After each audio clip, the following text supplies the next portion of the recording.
আপনারা শুনছেন the dark horse's. আজকে আমাদের গল্প রক্ত রজনী।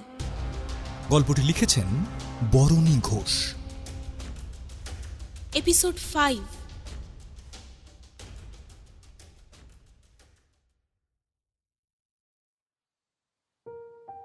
ময়ূখের সঙ্গে সৌরসেনীর আলাপটা সেদিন সুমনা আর তমাল ধরে ফেললেও আসই সব বন্ধুর মুখ দেখে সুমনা মস্করার বাইরেও অনেক কিছু বুঝতে পারে।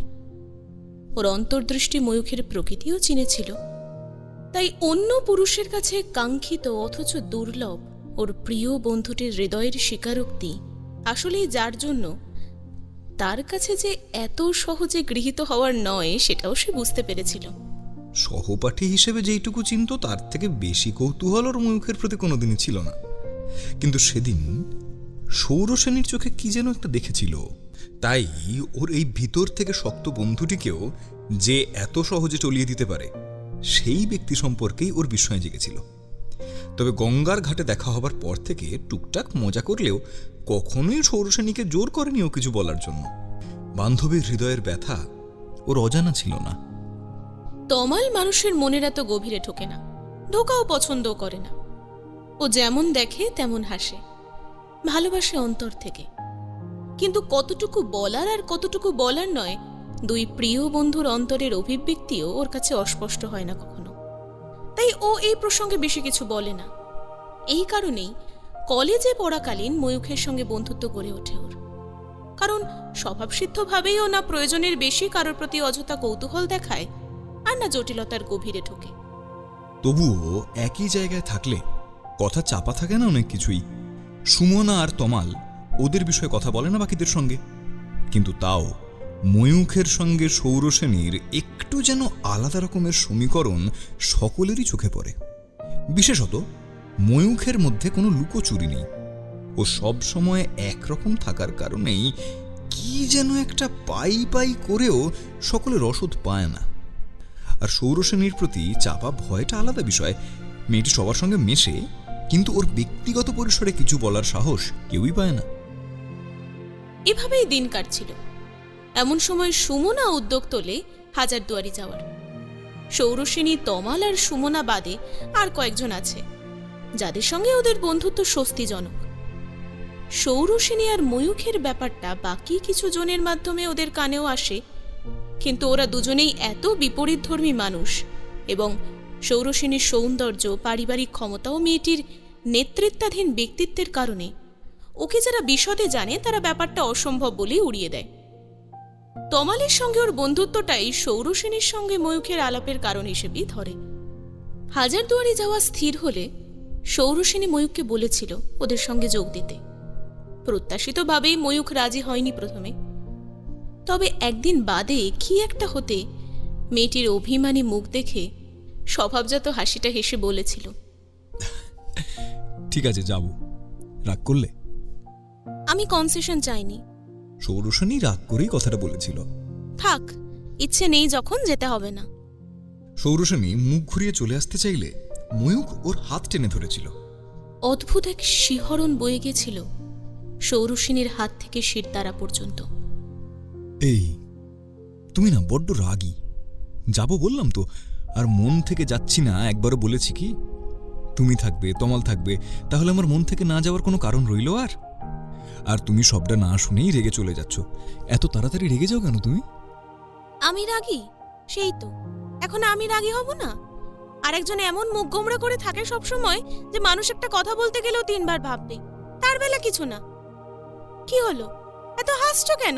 আমি হাসির মতো কি বলেছি? হ্যাঁ, ময়ূখের এই নরম খিলখিলে হাসি দারুণ উপভোগ্য। সৌরসেনী আর চোখে দেখে, কিন্তু তাই বলে মুখের বেশি নরম করে না। আমি গোমড়া মুখে থাকি না তুমি? তুমি কি বলতে চাইছো আমি গোমড়া মুখ? আমি কিছু বলিনি। তোমাকে প্রথম দেখায় সবাই যা ভাববে তাই বলছি। আচ্ছা ঠিক আছে, ঠিক আছে, আর রাগ করো না। ঘুগনি খাবে চলো। আরে এই, এখনো মুখ গম্ভীর করে রাখে। ময়ূখ সৌরসেনীর নীল চোখের দিকে তাকিয়ে বলে, সৌরসেনী, আমার মন থেকে সায় না দিলে আমি কোনো কাজ করি না।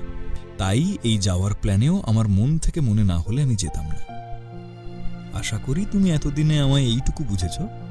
অতঃপর সৌরসেনীর আর কোনো ঝামেলার পার থাকে না। বাকিটা তমাল আর সুমনাই সামলে নেয়। দোলের আগে পর্যন্ত সময়টা স্বপ্নের মতোই কেটেছে মেয়েটির। কল্পনার রঙিন আলপনার স্বপ্নে ডুবেছে ও। দোলের আগের দিন বিকেলে রওনা হয় ওরা। কলকাতা স্টেশন থেকে বিকেলে 4:30 ট্রেন। কথা মতো সৌরসেনীরা সময় মতোই পৌঁছে গিয়েছিল।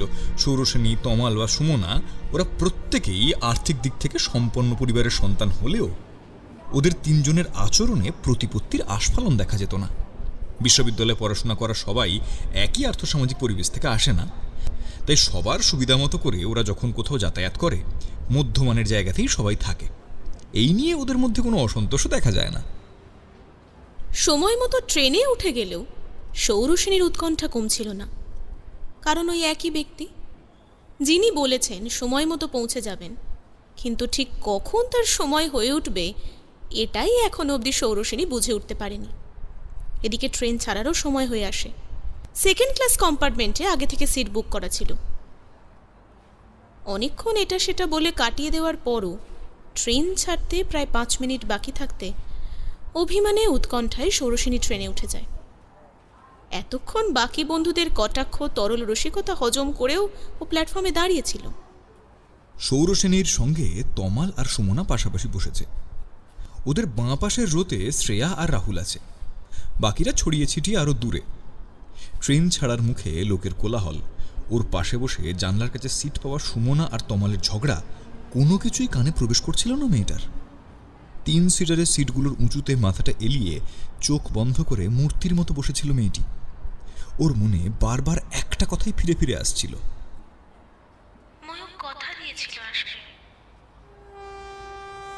ট্রেন স্টেশন ছাড়ার হুইসেল দিয়ে দিয়েছে। নিজের মধ্যে সৌরসেনী এতটা ব্যস্ত হয়ে পড়েছিল যে ওর আর কিছুই খেয়াল ছিল না। ওর চেতনা ফেরে হঠাৎ একটা আওয়াজে। বাংকারের উপরে কেউ ব্যাগপত্তর তুলছে। সহসা ও চোখ খুলে যাকে সামনে দেখতে পেল তাকে দেখে মনে মনে এক প্রকার চমকেই ওঠে। কোনো কিছু হারিয়ে ফেলার পর খুঁজে পাওয়ার প্রাপ্তি যেভাবে মানুষকে আচ্ছন্ন করে দেয়, সৌরসেনীর মনের ভিতরে সহসা আনন্দ সেভাবেই ওকে উৎফুল্ল করে দেয়। কিন্তু অভিমান তবুও ভোলে না। সৌরসেনী উল্টো দিকের জানলার কাছে বসেছিল, ওর পাশে সুমনা। ময়ূককে দেখে মেয়েটি উঠতে যাবে, এমন সময় সৌরসেনী ওর হাতটা চেপে ধরে। তোকে আমি উঠতে বলেছি? আরে না না, আমার সিট তো এদিকে নয়, ওদিকে। তাহলে এতক্ষণ এখানে কি করছিস? এতক্ষণ যেমন চুপচাপ বসেছিলি এখানে বসে থাকবি, এক পাও নড়বি না। আরে কিন্তু এটা তো ময়ূখের সিট, দেখ নম্বর লেখা আছে। এই তমাল, তুই এদিকে উঠে আয় তো, ও নিজের সিটে বসতে ইচ্ছে করছে। না না, আমি মাঝখানে বসবো না। সুমনা কাঁদো কাঁদো হয়ে গেল। উল্টো দিকের সিটে তমাল আর একজন ভদ্রলোকের মাঝে জায়গা আছে সুমনার, কিন্তু তমাল ওকে জানলার সিট কিছুতেই না ছাড়লে ঝগড়া করে ও সৌরসেনীর পাশে এসে বসেছে। তবে এখন বন্ধুর মুখ দেখে ওকে ঘাঁটাতে সাহস করে না। ময়ূখ হেসে বলে, ইটস ওকে সুমনা, তুমি ওখানে বসো, আমি এদিকেই বসছি, কোনো ব্যাপার না। ভাই ময়ূখ, তুমি একটু পাংচুয়াল হওয়ার চেষ্টা করো, না হলে আজ তোমার এইরকম এন্ড মোমেন্ট পালপিটেশন দেওয়ার জন্য আমি আরেকটু হলে বর্ষ হয়ে যেতাম। হ্যাঁ ময়ূক, আমি জানি তুই খুব অ্যাডভেঞ্চারাস, তাই বলে ট্রেন ছাড়ার মুখে ট্রেনে উঠে বাকিদের এই লেভেলে মেন্টাল রাশিং দিস না ভাই। তোর জন্য কবে আমরা দুজন মারমুর খেয়ে যাব। সুমনা আর তমালের কথা বলার কায়দায় ময়ূখ হেসে ফেলে।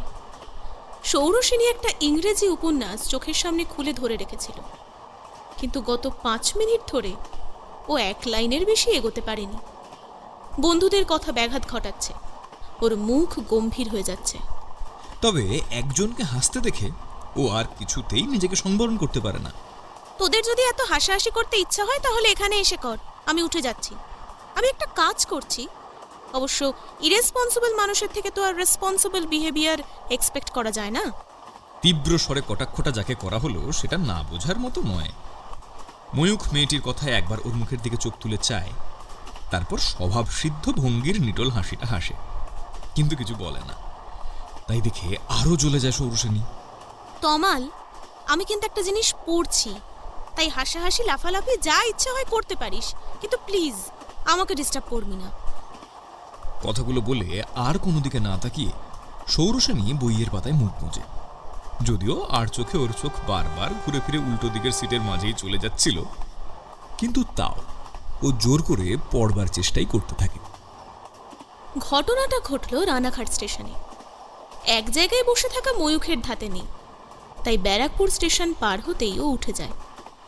এছাড়া প্রথমে ঝগড়া করলেও পরবর্তীতে সুমনা আর তমালকে পাশাপাশি বসার জন্য উসখুস করতে দেখে সৌরসেনীও ওকে আটকায়নি। ওর রাগও ততক্ষণে পড়ে গিয়েছে। সুমনা আর তমাল যে কোনো পরিস্থিতিতেই সকলকে মাতিয়ে রাখতে পারে। ওদের দুজনের জন্য মনে হচ্ছিল ওরা আসলেই বেড়াতে এসেছে, কোনো গুরুত্বপূর্ণ চাকরির ইন্টারভিউতে নয়। প্রাথমিকভাবে ভান থাকলেও সময়ের সঙ্গে সৌরসেনী বইয়ের পাতাতেই ডুবে যায়।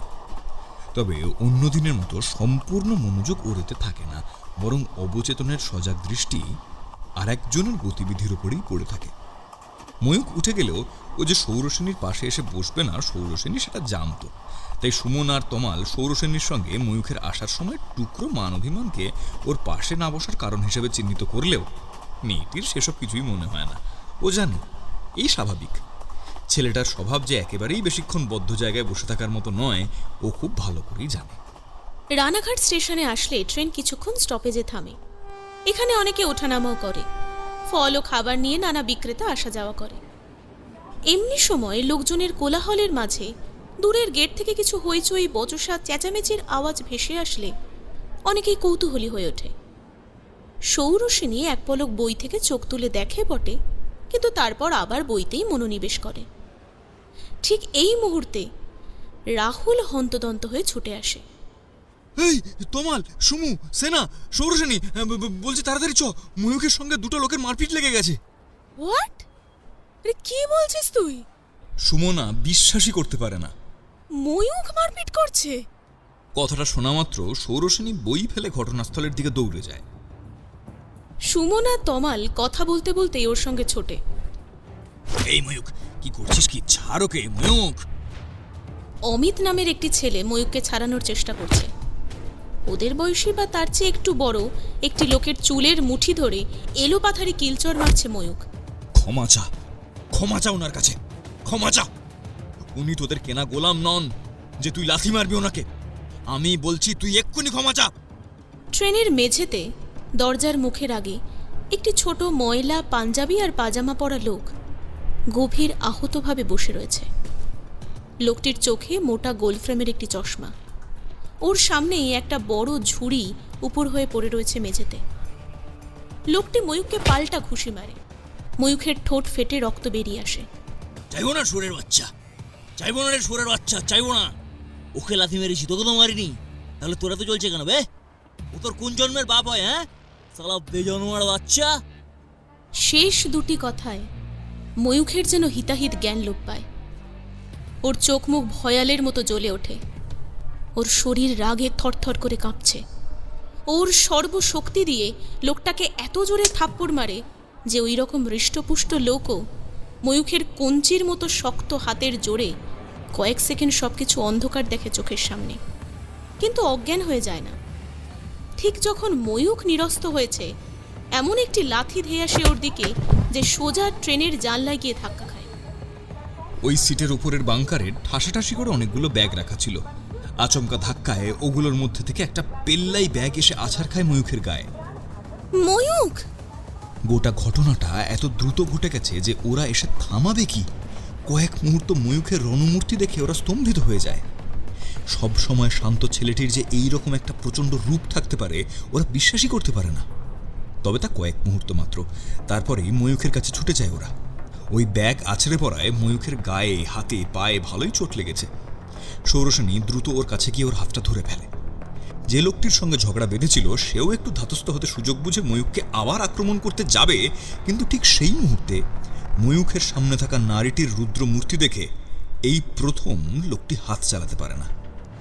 খবরদার, যদি আর এক পাও এগিয়েছেন, এর ফল কতটা খারাপ হবে সেটা আপনার ধারণা নেই। ময়ূখের গায়ে একটা আঁচড় লাগলে তার দ্বিগুণ কিন্তু আপনার লাগবে। ট্রেনে আজ ভিড় না থাকলে উগ্র লোকটির সৌরসেনীর সঙ্গেও জোরালো ঝামেলা লেগে যাওয়া অসম্ভব ছিল না। তবে আশেপাশে এত লোক দেখে লোকটি মহিলা দেখে সংযত হয়। সৌরসেনীর কথা শুনে তমাল হুড়মুড়িয়ে ওই লোকটি এবং সৌরসেনীর মাঝে চলে আসে। এই না না ভাই, না না না না, ঠিক আছে, অলরেডি ময়ূক আঁচড় লাগিয়ে দিয়েছে, এবার আর তোর কিছু করে লাভ নেই। কেউ কারোর গায়ে হাত দেবে না এখন আর। আশেপাশের লোকেরাও এবার কথা বলে। না না, ওই ছেলেটা তো কিছু ভুল বলেনি। কেউ যদি রাস্তায় বেরিয়ে ধরাকে সরা জ্ঞান করে, তার দায় তো পথ চলতি মানুষের না। মানুষকে মানুষ বলে গণ্য করে না এরা। হ্যাঁ, একদম ঠিক। ওই ছেলেটা উচিত শিক্ষাই দিয়েছে। এদের মতো লোককে না ধরে পেটানো উচিত। আচ্ছা তাই নাকি দাদা? তাহলে আপনারা তখন কিছু করেননি কেন? রাহুল এগিয়ে এসে বলে, যাই হোক, যা হওয়ার হয়ে গিয়েছে। আমাদের বন্ধু চোট পেয়েছে, আমাদের যেতে দিন। অনেক তামাশা হয়েছে। অত ভারী একটা জিনিস ময়ূখের ঘাড়ের ওপর পড়ায় ওর কাঁধে আর হাতে বেশ চোট লেগেছে, কপালেও বেশ খানিকটা কেটে গেছে। অদূরে দাঁড়িয়ে থাকা একটি মহিলার কণ্ঠে ঝরে পড়ে অপরিমেয় বিরক্তি। আজকালকার দিনের ছেলেমেয়েরা হয়েছে বাপু, কি হলো না সবার আগে গায়ে হাত তুলে দেবে। কেন ভালো করে কথা বলা যায় না? এরা মনে করে একদিন একদম বিপ্লব করে ফেলবে। ডিসকাস্টিং। এই কথা শুনে সুমন আর চুপ করে থাকতে পারে না। তাই নাকি দিদি? আমরা না হয় বিপ্লব একদিনে করে ফেলতে পারবো না, আর আপনারা বুঝি পিছন থেকে শুধু কমেন্ট করে যাবেন? আপনারাও তো এগিয়ে আসতে পারেন। নাকি বিপদ দেখলে দূর থেকে কথা বলতেই বেশি মজা লাগে? এই এই এই এই কি বললে তুমি আমায়? হ্যাঁ, আসলে এসব আনকালচার ছেলে মেয়েদের দেখলেই বোঝা যায় কোথা থেকে আসছে। দুটো ভালো জামা লিপস্টিক মেখে নিলেই কেউ ভদ্র সমাজের হয়ে যায় না। এই তো এতগুলো ছেলে মেয়ে একসঙ্গে, আমরা বুঝতে পারছি না কোথায় যাওয়া হচ্ছে। হাসি মুখ দিয়ে চলি নাকি আমরা? আপনি সুমু চুপ। ভদ্রমহিলার উৎকট চিৎকারে এখানে উপস্থিত ওদের সকলেরই দৃষ্টি তীক্ষ্ণ হয়ে ওঠে। কিন্তু সুমনা প্রতিক্রিয়া দিতে যাবে তার আগে তমালোকে চুপ করিয়ে দেয়। ও গম্ভীর স্বরে বলে, দেখুন ম্যাডাম, আমরা আপনার সঙ্গে কোনো রকম ঝামেলা করিনি। সো আপনিও প্লিজ নিজের লিমিটটা মেনটেন করবেন। সুমু, রাহুল, শ্রেয়া, সিটে চল। ময়ূখের ফার্স্টের দরকার। এটা তো তুমি তোমার বান্ধবীকে বললেই পারো। আমি তো কারোর সাথে প্রথমে মুখ লাগিনি, শুধু শুধু সন্ধেবেলা দিল মুডটাকে চটকে। ভদ্রমহিলা গজগজ করতে করতে আরও কিছু বলতে যাচ্ছিলেন, কিন্তু উৎসাহের অভাবে আপন মনেই গজগজ করতে করতে নিজের সিটে বসে পড়েন। যাচ্ছ তো ফুর্তি করতে, তাহলে এতগুলো এই বয়সে ছেলে মেয়ে একসঙ্গে এখন কি করছো যেন কেউ বোঝে না? কোন বাড়ি থেকে আসছে এসব দেখলেই বোঝা যায়। না হলে যত বড় মুখ নয় তত বড় কথা। ভদ্রমহিলার শেষ কথাগুলো অত্যন্ত স্পষ্টভাবে শোনা গেলেও তমাল ইশারায় নিষেধ করলে সুমনারা কেউ কোনো প্রতিক্রিয়া দিতে পারে না। ময়ূক প্রথমে উত্তেজিত হয়ে গেলেও এখন শান্ত হয়ে গিয়েছে। সৌরসেনী ওর হাত ধরে আছে। যে লোকটির সঙ্গে মারপিট বেঁধেছিল তাকে তার কোনো সঙ্গী ধরে নিয়ে গেছে দূরে।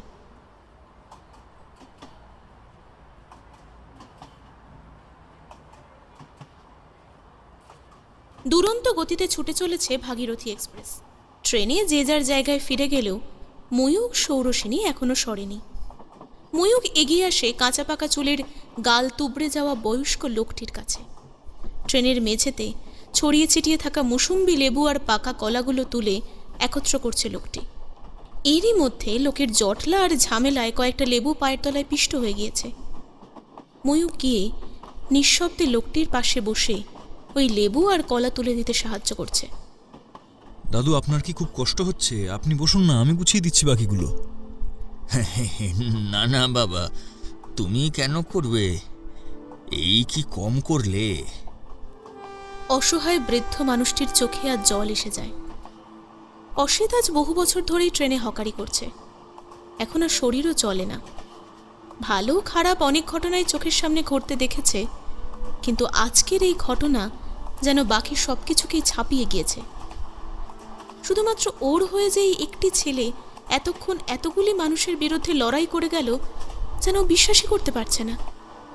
রানাঘাট স্টেশনে ট্রেন থামলে অসিত ট্রেনে উঠেছিল ফল বিক্রি করতে। এক্সপ্রেস ট্রেন, এখানে বেশিক্ষণ দাঁড়াবে না।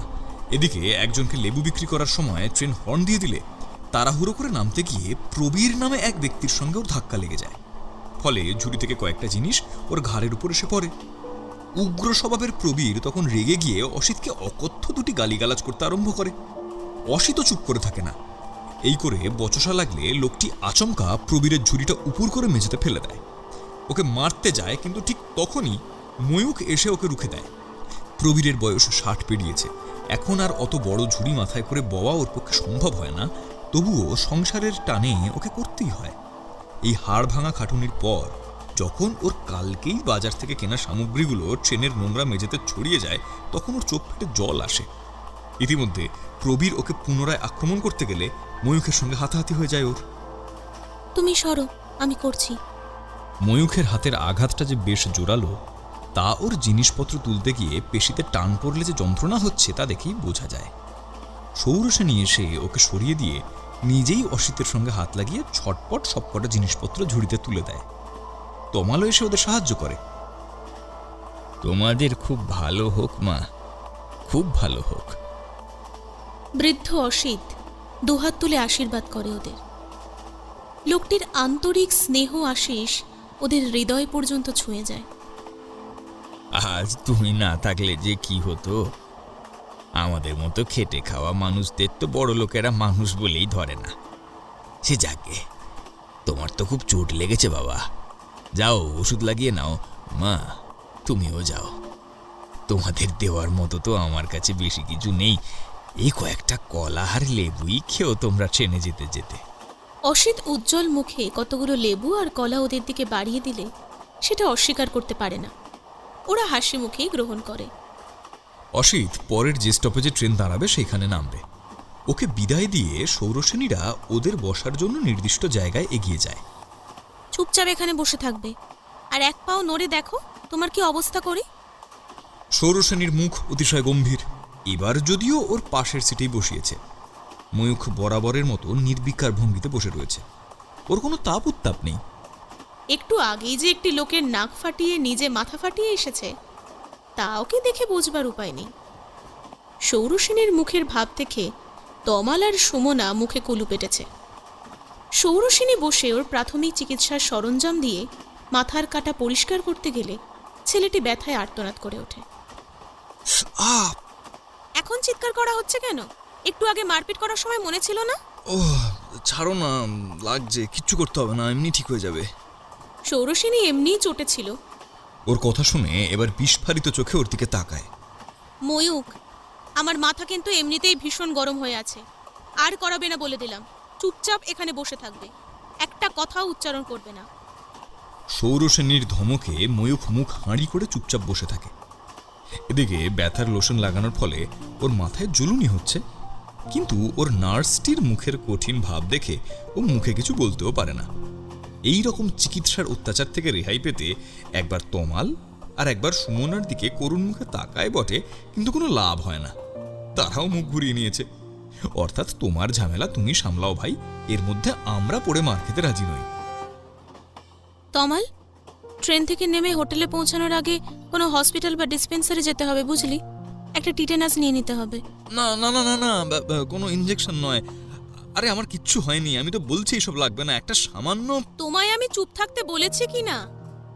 কথা বলতে বলতে সামনের ব্যক্তির নীল চোখের আগুন দেখে ময়ূখ চুপ করে যায়। এরপর আর একটা কথা বলো, 3খানা ইনজেকশন লাগাতে বলবো। কি লাগাতে হবে না সেটা আমরা বুঝবো। নিষ্ঠুর গোয়াড় মহিলা। নিজের নামের পিছনে বিশেষণ আর ব্যক্তিটির বলার ধরন দেখে সৌরসেনী ফিক করে হেসে ফেলে। তবে হাসির শব্দ যাতে না হয় সেদিকেও খেয়াল থাকে ওর, না হলে এই অসামান্য দুরন্ত বালকটিকে সামলানো যাবে না। সে ব্যক্তি জানলার দিকে মুখ করে গোমড়া মুখে বসে আছে। সৌরসেনী আসার সময় কিছু শুকনো খাবার নিয়ে এসেছিল। এখন সেখান থেকে কিছু বিস্কুট খাবার ময়ূখের হাতে দেয়। এই নাও। সেই ব্যক্তির মুখ যদিও এখনো হালকা হয়নি, তেমনই গম্ভীর। ময়ূখ রাগী সুরে বলে, আমার খিদে নেই। আমি তো তোমায় জিজ্ঞেস করিনি খিদে আছে কি নেই। এগুলো ধরতে বলেছি, ব্যাস ধরবে। এদিকের স্বর গম্ভীর, যদিও সেটা আসল কি নকল সেটা বিচার করবার গরজ অন্য তরফের আপাতত নেই। থাকলে সে বাইরের দিকে তাকিয়ে মুখ ফুলিয়ে থাকতে পারত না। না। ময়ূক, তুমি কি আমায় অর্ডার করছো? হ্যাঁ, আমি খাবো না বলেছি। আমি এগুলো ধরতে বলেছি, অনেকক্ষণ ধরে ধরে আছি, খেয়ে নাও। সহসা ময়ূখ জানলা থেকে মুখ ফিরিয়ে সৌরসেনীর দিকে তাকায়। ওর এই চাহনিতে মেয়েটির সবটুকু অন্তঃকরণ একবার কেঁপে ওঠে যেন। I don't like when someone is directing me. কঠোর স্বরে কথাগুলি বলে ময়ূক সিট ছেড়ে উঠে যাবে, এমন সময় মেয়েটি পিছন থেকে ওর হাতটা টেনে ধরে। ময়ূক, তুমি চলে যাবে? ওর স্বরে কি যেন ছিল, ময়ূখ থেমে যায়। মাধ্যাকর্ষণ শক্তি সবলে ওর পা নিচের দিকে টানছে যেন। ঠিক আছে, যেও, আটকাবো না, কিন্তু এগুলো অন্তত খেয়ে যাও প্লিজ। তুমি সেই কখন খেয়ে এসেছো, এতক্ষণের জার্নি, মাথায় চোটও লেগেছে, পেট খালি থাকলে যে আরো কষ্ট হবে তোমার। ময়ূখ পিছন ফিরে এক পলক তাকায় সৌরসেনীর দিকে। মেয়েটির চোখে জল ভরে উঠেছে। যদিও সেটি কিছুতেই প্রকাশ করতে রাজি নয়ও, তবুও ময়ূখের চোখকে ফাঁকি দিতে পারে না। ওর কেঁপে ওঠা স্বর এখনও ওর কানে প্রতিধ্বনিত হচ্ছে বারবার। মেয়েটির এই আহত অভিব্যক্তি ওর ভেতর যেন তীরের মতো বিঁধে যায়। একটাও কথা না বলে ময়ূখ সৌরসেনীর পাশে গিয়ে বসে পড়ে আবার। কি দেবে দাও। ওর মুখের পেশি কোমল হয়ে উঠেছে। সৌরসেনী ওর হাতে বিস্কুট, অসিতের থেকে পাওয়া কলা, লেবু প্রভৃতি কেটে ছাড়িয়ে দিতে থাকলে ময়ূখ আস্তে আস্তে সবকটি জিনিসই খেয়ে নেয়। যাত্রার গোটা সময়টা ওখানেই বসে থাকে। যে ছেলেটি শুধু শুধু এক জায়গায় বসে থাকতে পারে না, সে টানা 6 ঘন্টার পথে একবারও সিট ছেড়ে ওঠে না। এতক্ষণ ঘটে চলা নাটকটি নীরবে পর্যবেক্ষণ করছিল উল্টো দিকের সিটে বসা দুজন দর্শক, সুমনা আর তমাল। দুজনের মুখেই মজা আর কৌতূহলের হাসি রয়েছে। তবে একই সঙ্গে দুজনের মনেই একটা আশঙ্কা মাথা চাড়া দিয়ে উঠতে চায়। সৌরসেনী ওদের আশৈশব বন্ধু। চিরকালের পোক্ত মনের মেয়েটিকে কোনোদিন কারোর জন্য ওরা এতখানি ব্যাকুল হয়ে উঠতে দেখেনি। আজকের ঘটনার ইঙ্গিত খুব স্পষ্ট। কিন্তু ময়ূখ, ও কি মানবে?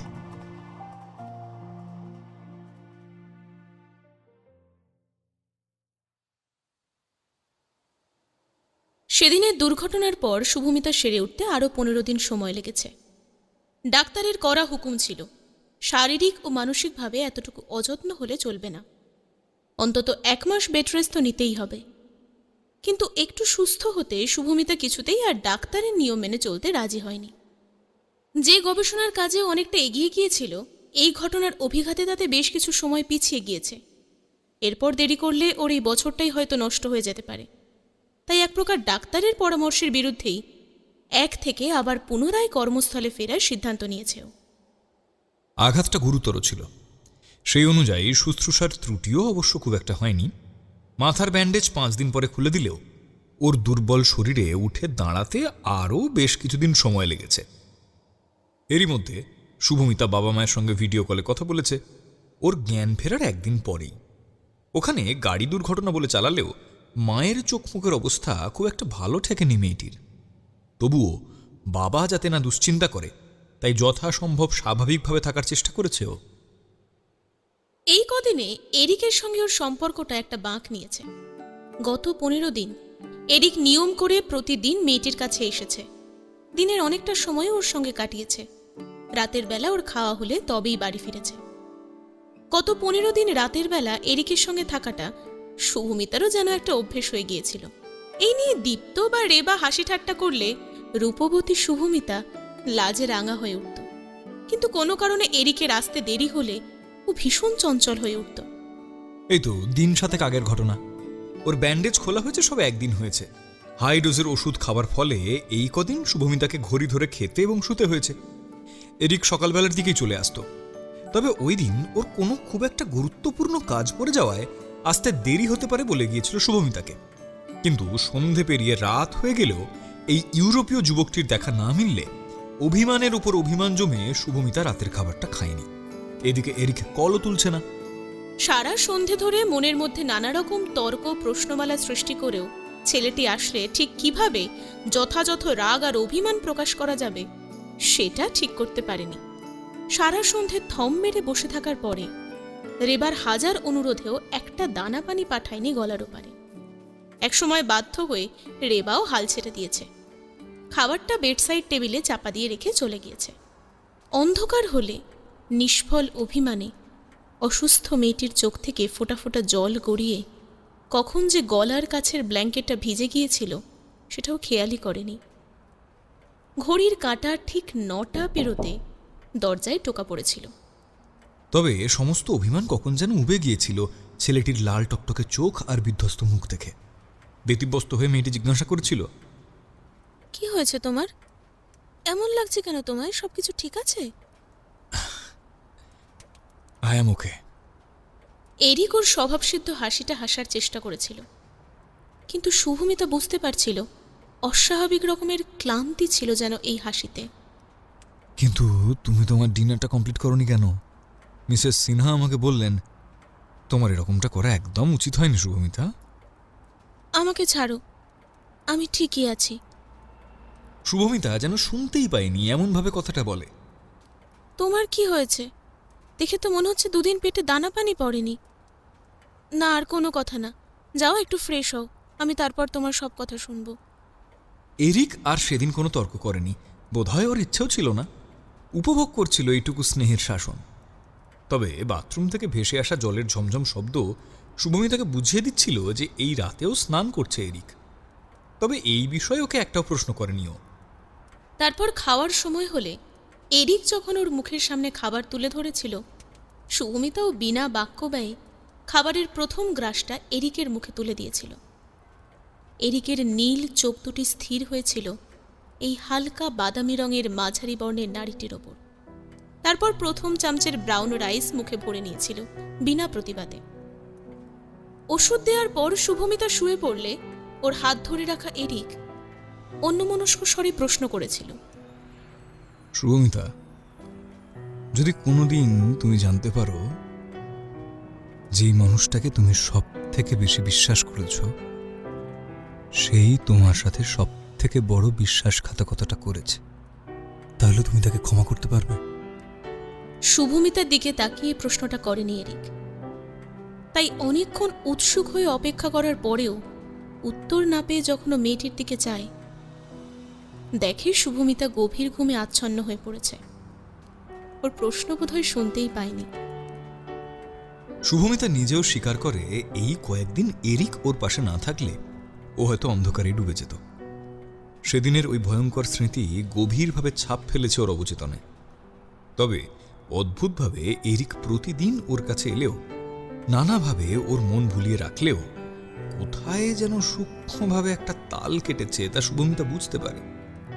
অথচ ওকে এরিক কিছু বুঝতে দেয় না, কিন্তু শুভমিতার মন ঠিক ধরে নেয় যে আগের সেই প্রাণচঞ্চল এরিক কোথাও যেন একটা বাধা প্রাপ্ত হয়েছে। বড্ড বেশি অন্যমনস্ক হয়ে যায় থেকে থেকেই। ছেলেটা কি আগের মতোই হাসি খুশি আছে? কোনো কিছু নিয়ে কি ও খুব চিন্তিত রয়েছে? এরিক কাছে না থাকলেই এই ভাবনায় ঘুরে ফিরে আসে শুভমিতার মনে।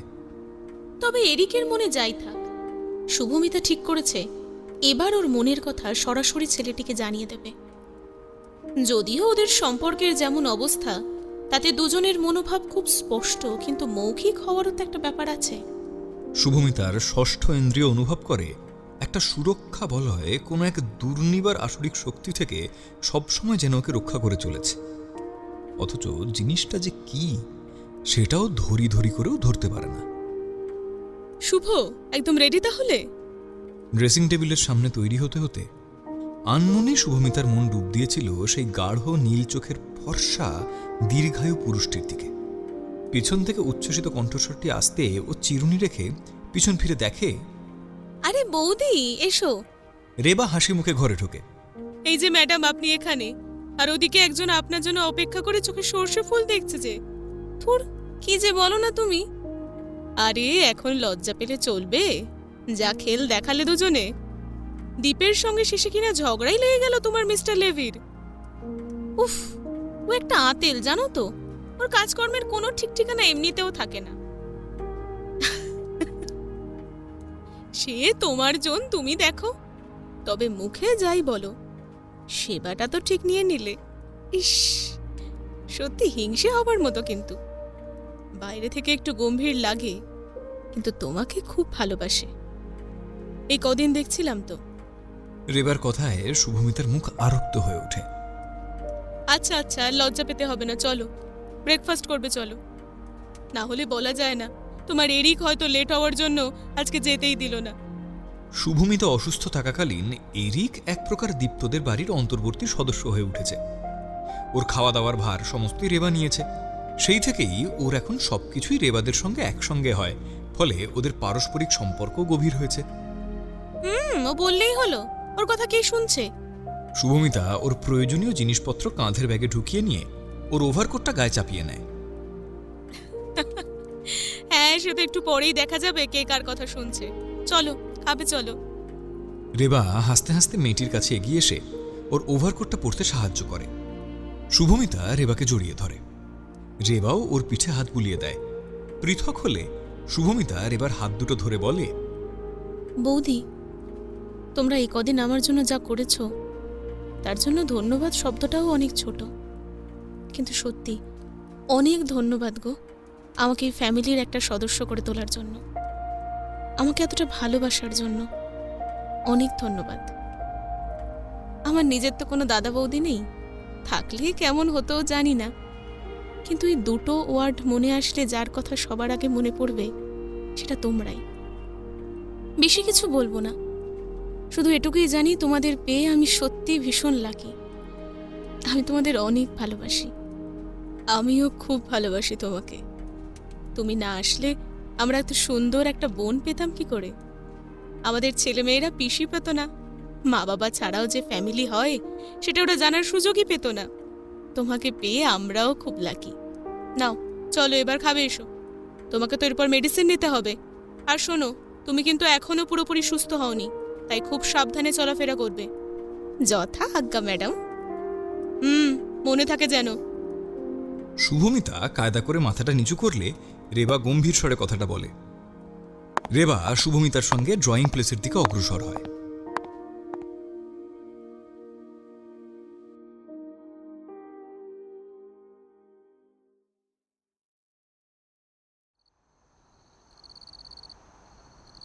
সৌরসেনী ওদের হোটেলের ব্যালকনির কাছে দাঁড়িয়ে আছে।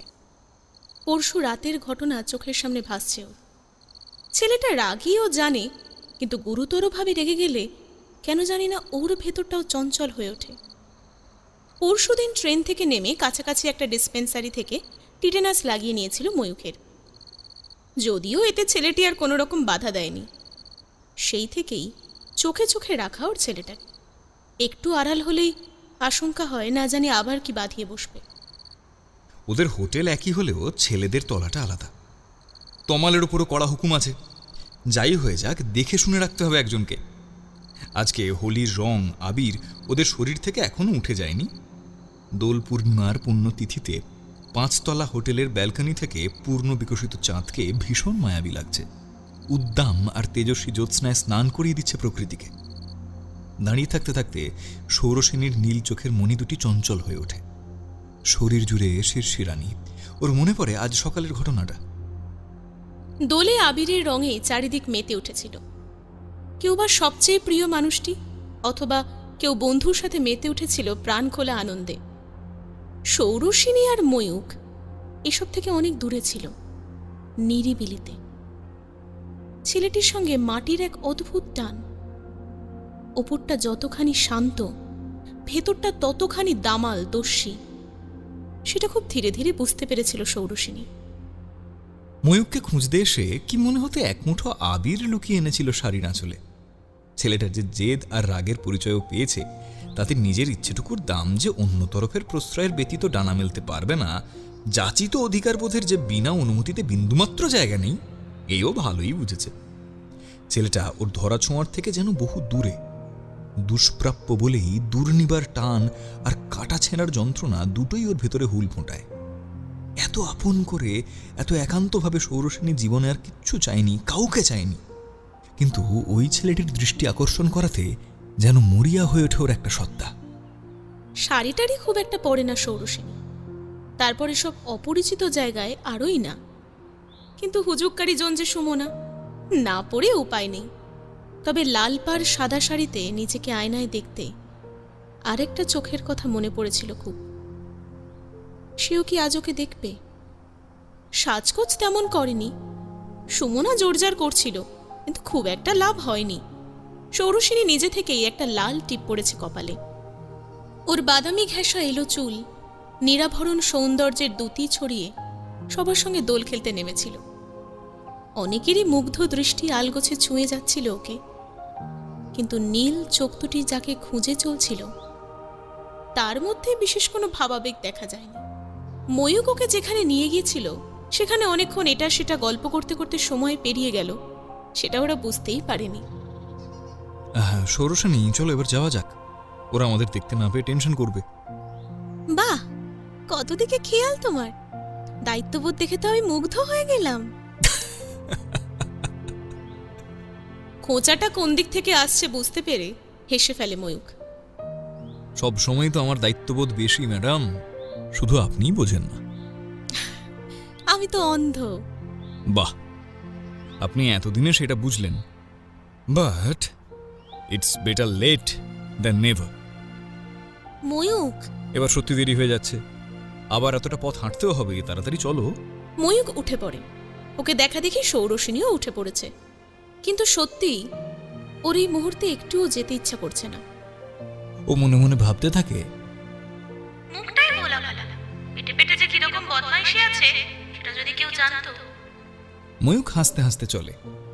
আজকাল ওর পছন্দের শখগুলোর মধ্যে এই নীল চোখা তরুণীটিকে রাগানো আর পিছনে লাগা এই দুটি অন্যতম হয়ে উঠেছে। কয়েকদিন করেও দেখেছে, মন্দ লাগে না, বেশ মজাও পাওয়া যায়। তোমার বন্ধুরা যদি খুঁজতে খুঁজতে এইদিকে চলে আসে আর তোমাকে আমার সঙ্গে দেখে, তখন ওরা যদি কিছু বলে, তখন কিন্তু আমি বাঁচাবো না আগের বারের মতো। আর সবাই কিন্তু তমালবাবুর মতো বাবাকে দেখলে ভয় পান না। আমার বন্ধুরা আমাদের নিয়ে যাই বলুক, তাতে তোমার কি? ওরা যা ভাবছে সেসব তো সত্যি না, তাহলে কে কি বলছে কি যায় আসে? কথাগুলো শুনে ময়ূখের পা থেমে যায়। ও সৌরসেনীর দিকে তাকায়। ইঙ্গিতটা না বোঝার মতো নয়, বরং খুব স্পষ্ট। ক্ষণিকের জন্য ওর দৃষ্টি অন্যরকম হয়, পরক্ষণেই অবশ্য স্বাভাবিক করে হাঁটতে আরম্ভ করে। তাহলে বলছো তোমার ওদের এই মজাগুলো ভালো লাগে? আমি কিছুই বলছি না, তুমি যেটা বলতে চাইছো সেটাই বলছি। আমার ওসবে খুব একটা কিছু যায় আসে না, অনেক সময় তো জানতেই পারি না। তবে সামান্যতেই আপনার রাগ যেরকম নাকের ডগায় থাকে, তাই বাকিদের প্রকোপ থেকে বাঁচাতে সাবধান বানি। কে রাগী সে কালকেই বোঝা গেছে ট্রেনের মধ্যে। উফ, একটু আস্তে হাঁটবে তো তুমি। তোমার পা লম্বা বলে কি আমারও তাই? তার মধ্যে এরকম বন জঙ্গলে শাড়ি পরে এত জোরে হাঁটা যায়? ম্যাডাম নাকি কুংফুতে এক্সপার্ট, তা এইটুকু হাঁটতে গিয়ে দম বেরিয়ে গেল। সবাই কি তোমার মতো জঙ্গলি প্রাণী নাকি যে সবকিছুর অভ্যেস থাকবে? ময়ূক, আমি আস্তে হাঁটতে বলেছি কিন্তু। ময়ূখের পিছু পিছু হাঁটতে হাঁটতে সামান্য একটা জিনিস দেখে সৌরসেনী থেমে যায়। ওয়াও, ময়ূক দেখো কি সুন্দর! সৌরসেনীর কথায় ময়ূখ হাঁটা থামিয়ে ওর দৃষ্টি অনুসরণ করে সামনে তাকায়। দুটি সাদা রঙের বনফুল, টগর বা লিলি জাতীয় কিছু নয়, একটা অন্যরকম সাদা ফুল। বোধহয় এরকম বুনো পরিবেশেই জন্মায়। সৌরসেনী মুগ্ধ চোখে তাকিয়ে রয়েছে। মেয়েটির এই মুখের দ্যুতি দেখে কি একটা যেন মনে হয় ময়ূখের, তবে ও বিষয়টাকে বেশি গুরুত্ব দেয় না। তোমার পছন্দ? তুমি একটু দাঁড়াবে প্লিজ, আমি চট করে তুলে আনি ফুলটা। খুব সুন্দর ফুল। বলতে বলতেই সৌরসেনী দৌড় দিয়েছে। ময়ূখ ওকে ডাকতে গিয়েও থেমে যায়। পাগল একটা মেয়ে, তবে মনে মনে হাসে। মনটা খুব ছেলে মানুষ সুলভ। একটুতেই উচ্ছল হয়ে ওঠে, আবার অল্পেই রাগ। ময়ূক! সৌরসেনীর আচমকা হতবিহ্বল চিৎকারে ময়ূক চমকে ওঠে। ও দৌড়ে যায় মেয়েটির কাছে। ময়ূক কাছে আসতেই মেয়েটি ওর গলা জড়িয়ে ধরে ঝাঁপিয়ে পড়ে বুকের মধ্যে। সহসা আক্রমণে ময়ূখ হকচকিয়ে কিছু পা পিছিয়ে যায়, যদিও মেয়েটিকে ধরেও নিজেকে সামলে নিয়েছে। কি হয়েছে? কি হলো সৌরসেনী, আমাকে বলো। কি দেখে এত ভয় পাচ্ছ? সৌরসেনী ওর বুকে মুখ গুজে আছে, শক্ত করে ধরে আছে ওকে। ওর আঙুল নির্দেশিত জায়গায় অনুসরণ করে ময়ূক দেখে ওই গাছের নিচেই একটা প্রকাণ্ড সাপ শুয়ে আছে। ফুল তুলতে গিয়ে কোনোভাবে ওর পা লাগতে লাগতে বেঁচেছে। ভাগ্যিস চোখে পড়ে গেছে, না হলে। ভাবতে গিয়েও ময়ূক কেঁপে ওঠে।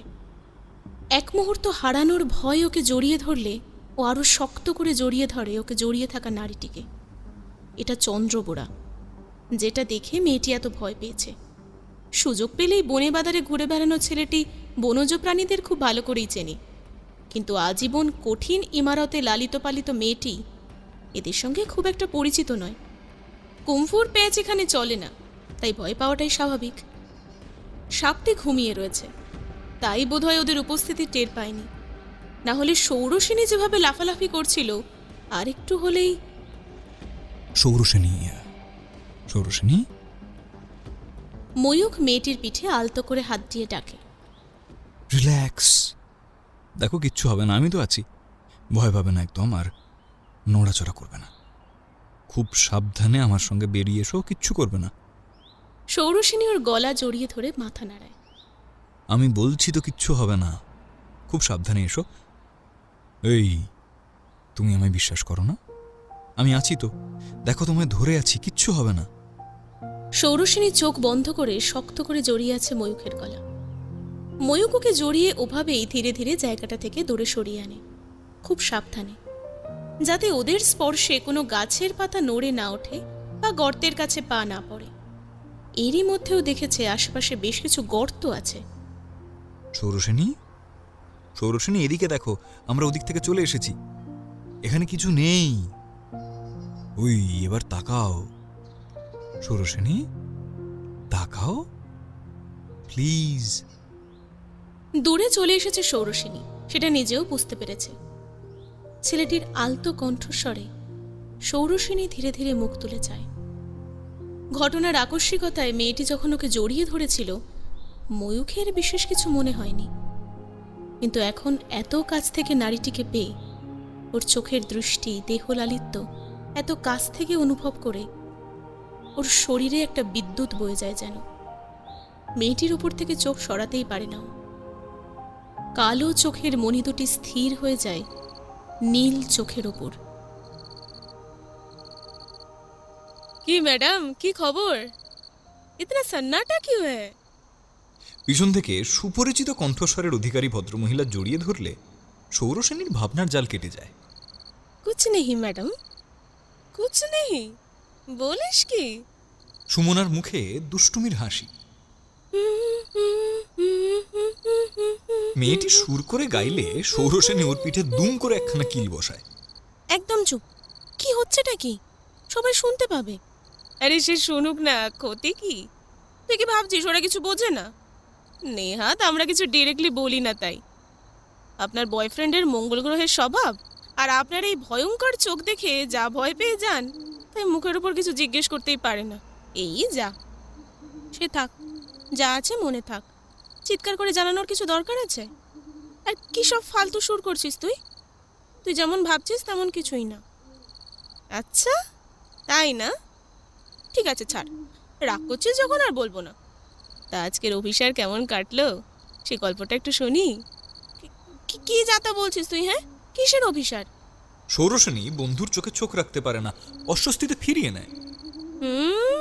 কিসের অভিসার তুমি বুঝতে পারছো না? না, ওই যে আজ হোলি খেলার সময় দুজন হাওয়া হয়ে গেছিলি, তুই কি ভাবলি কিছু টের পাইনি আমি?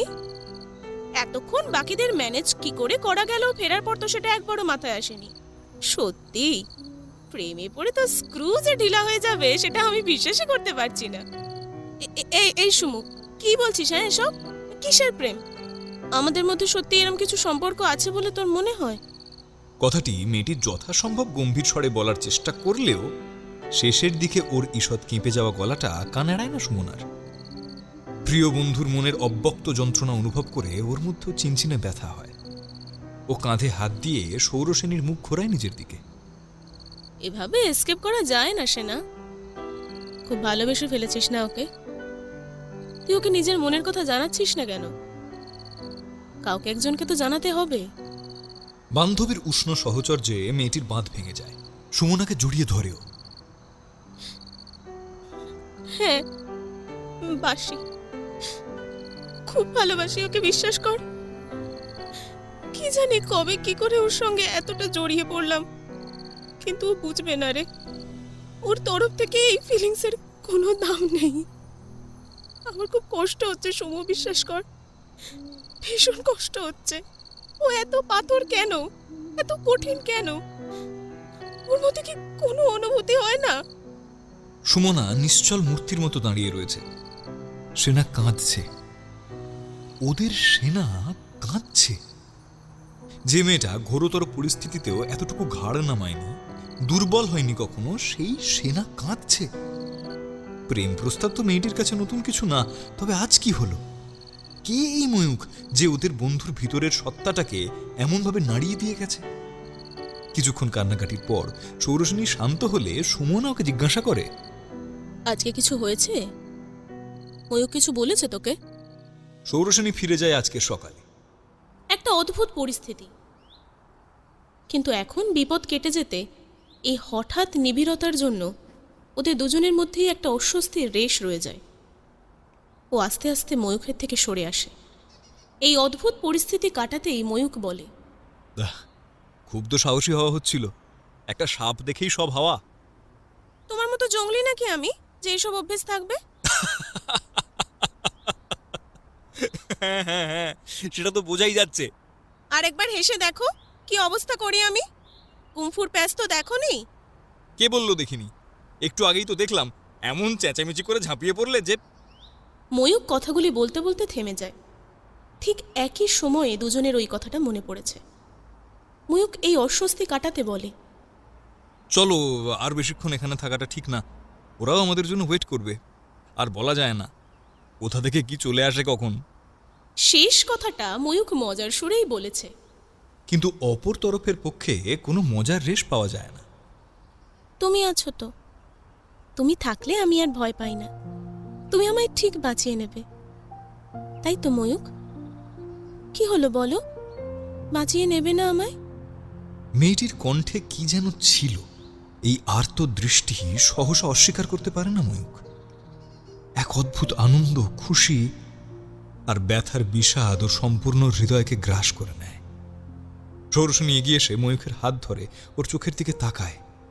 এত নিবিড়তা, একটু আগের মুহূর্তের স্পর্শ, কেমন যেন সব এলোমেলো হয়ে যাচ্ছে ময়ূকের ভিতরে। সারা জীবন সন্ন্যাসীর আশ্রমে বড় হওয়া ছেলেটির জীবনে এই ধরনের অনুভূতি, ক্রিয়া বিক্রিয়ার সঙ্গে পরিচয় এই প্রথম। নারী বলতেও এতদিন তার ওপরটাই জেনে এসেছে, মুন্ডিত মস্তক, প্রসাধনবর্জিত গেরুয়াধারী কয়েকজন প্রশান্ত নারী মূর্তি।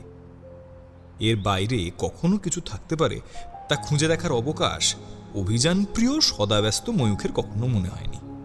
এমনিতেই অন্তর্মুখী, চিরকাল নিজের শখ, বিভিন্ন পরীক্ষা নিরীক্ষা নিয়ে এত ডুবে থেকেছে যে আশেপাশে ওরই বয়সী ছেলেদের পুরুষ হয়ে ওঠার নানা রকম চড়াই উতরাই, ভাঙন গড়ন ওর খেয়ালই হয়নি। বয়সের রীতি মেনে যৌবন এসেছে, কিন্তু চাহিদা আসেনি, অন্তত ওর সচেতন মনে কোনো থাবা বাড়ায়নি। ময়ূখ অন্যদিকে মনোযোগী ছিল বলেই হয়তো থাবা বাড়ায়নি। ওর সবটুকু যৌবনের সবটুকু উদ্যম ওর জীবনের প্রতি অন্বেষণ, কৌতূহল আর আগ্রহে গ্রথিত হয়ে রয়েছে। এর মাঝে অন্য কারোর কোনো স্থান হয়নি। ময়ূখ বরাবর উদাসীন রয়েছে। সামাজিক জীবনে যে সকল নারীকেও দেখেছে তাদের মধ্যেও সেই গেরুয়াধারী অসাধারণ গাম্ভীর্য, অথচ কোমলতায় মোড়ানো ধ্যানস্থ নারীদের মূর্তিটি খুঁজে চলেছে ও। কখনো মায়াময় সৌন্দর্য ওর দৃষ্টি আকর্ষণ করতে পারেনি, পিছুও টানতে পারেনি। অথচ এই একটি নারী কোথা থেকে এসে ধূমকেতুর মতো ওর জীবনে উদয় হলো, অগ্রিম কোনো খবর ছাড়াই। যার হাসি, কান্না, আবদার অদ্ভুতভাবে ওকে আটকে দিতে আরম্ভ করলো, কোনো কারণ ছাড়াই, যার অনুরোধ ফেলতে পারে না। নীল চোখ দুটির নরম চাহনি ওর কোনো প্রতিরোধকে স্থায়ী হতে দেয় না।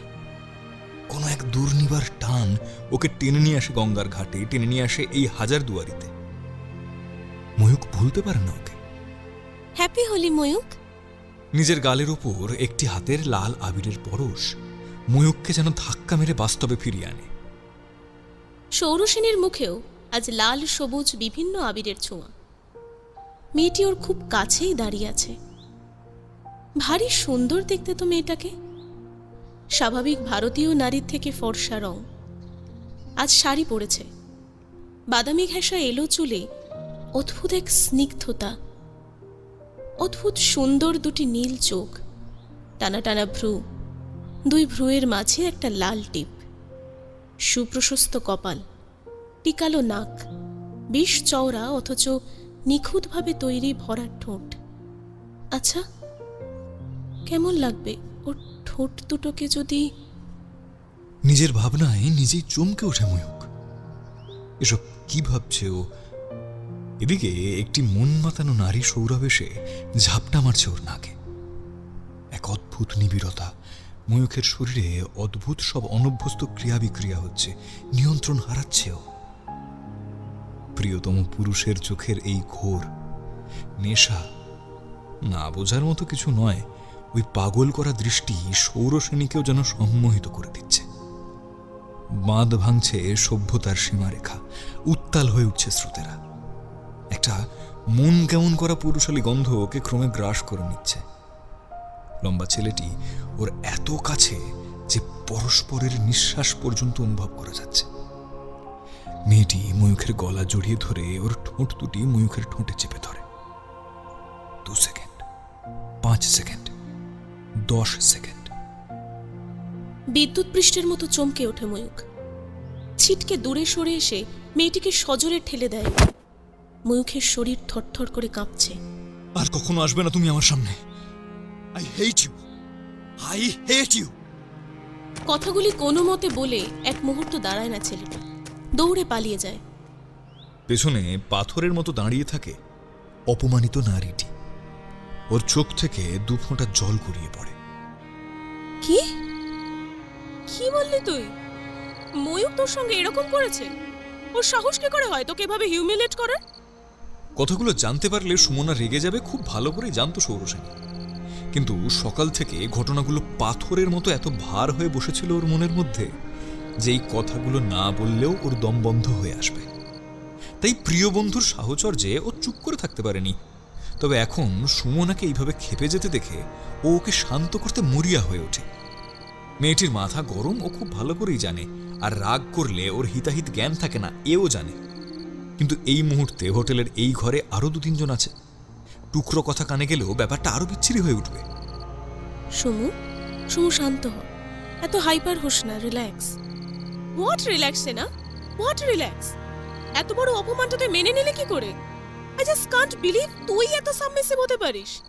বিশ্বাস কর, আমি তোকে চিনতে পারছি না, কিন্তু তুই প্রেমে অন্ধ হয়ে সব চুপচাপ মেনে নিলেও আমার বেস্ট ফ্রেন্ডের এত বড় অপমান আমি মেনে নিতে পারছি না। বিশ্বাস কর, একেবারেই না। যা হয়েছিল সব তো ময়ূখের ইচ্ছাতেই হয়েছে। তুই তো ওকে জোর করিসনি, জাস্ট ফার্স্ট স্টেপটা নিয়েছিস। ও বাচ্চা ছেলে নয় যে তুই ওকে কিস করবি আর ও বুঝতে পারবে না।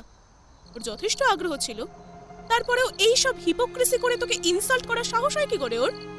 এইসব এইসব মিচকে ছেলেগুলোকে না একদম সহ্য হয় না আমার। মুখে ভাজা মাছটা উল্টে খেতে জানে না, আর পেটে পেটে শয়তানির বাস। কিন্তু আমি তো ওকে ভালো ভেবেছিলাম, তার বদলে এতটা? আমি ওকে ছাড়বো না। সমু, সমু রিল্যাক্স, এতটা মাথা গরম করিস না। আমরা শান্ত হয়েও তো কথা বলতে পারি। শান্ত? কি শান্ত? এত কিছুর পরেও তুই নিজেও কিছু বলছিস না, আর আমাকেও কিছু বলতে দিচ্ছিস না। আমি কি করবি? তুই কি করার আছে? তোর মনে হচ্ছে না এতগুলো কথা বলে এভাবে রিয়্যাক্ট করে তুই আরো বেশি লোক হাসাচ্ছিস? এটা আমাদের দুজনের ব্যাপার। এর মধ্যে বেশি কথা বললে ব্যাপারটা কতটা হাস্যকর হতে পারে সেটা একটু ভেবে দেখ। ব্যাস, আমি আর একটা কথাও শুনতে চাই না। ময়ূখ আমাকে ঠিক যতটা অপমান করেছে, তুই যদি এটা নিয়ে সিন ক্রিয়েট করিস তাহলে কিন্তু এর চেয়েও বেশি অপমান করবি তুই আমাকে। পরিচিত গাম্ভীর্য, কাঠিন্য। সুমনা চেনেই অভিব্যক্তি। ও নিজেও শান্ত হওয়ার জন্য কিছুক্ষণ নীরব হয়ে যায়। কিছুক্ষণ পর বলে, কি করবি এরপর? কি করব? কিছু না। সকাল থেকে কি করে এতটা সহ্য করছিলি? একবারও বুঝতে দিসনি যে এত কিছু হয়ে গেছে? কিচ্ছু হয়নি সমু, কিচ্ছু না। তবে ওর কাছে আমি আর কোনোদিন যাব না। মেয়েটি চোখ বন্ধ করে নেয়। ছাড় এসব। তুই বল, মাঝরাতে তমালবাবুকে ছেড়ে তুমি এখানে কেন? তোর তো অন্যরকম কিছু ইচ্ছে ছিল আজকে। তমালের নাম ওঠা মাত্র সুমনার মুখ তিতকুটে হয়ে যায়। ওই ছাগলটার নাম নিবি না একদম। শালা বাপের নামে হাঁটু কাঁপে, ও আবার নাকি রাতে আসবে। যেন এলে আমি ওর ভার্জিনিটি নিয়ে নেব। তুই জানিস না, আমি একবার ঘরে আসতে বলতে মুখটা এমন করে রেখেছিল যেন আমিও শ্লীলতাহানি করব মনে হচ্ছে। ওর দম ওই ময়দান পর্যন্তই। বান্ধবীর কথায় সৌরসেনী হেসে ফেলে। আচ্ছা চল এখন ঘরে যাই, বাকি কিস্তি ঘুমোতে ঘুমোতে করবি। আর চোখে বন্ধুর মুখের দিকে তাকায় সুমনা। ওকে হাসতে দেখে স্বস্তির নিঃশ্বাস ফেলেও।